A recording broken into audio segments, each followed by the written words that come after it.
When we're finished making our Ming vase, we're ready to make the orchids. So what we're going to do first is use a little bit of coffee filter, or 5 coffee filters, to create the paper first that will become our orchids. So the colors that are commonly found in orchids are yellows, blues, reds, purples, and pinks. So those are the colors we're going to be using in order to color this. One of the coffee filters will be primarily yellow, and that'll be used for the center of our orchids.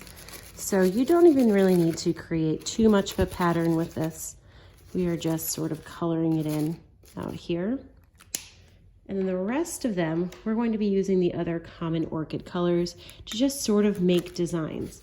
So for example, I could do one that just has concentric circles here. This is blue. That looks very dark. Maybe add some purples together with that.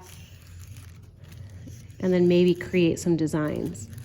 The more color I have on it, the more bright it will be later. The less designs I have on it later, the more it'll look a little bit faded and look a little bit more white. So I'm going to go ahead and color the rest of these.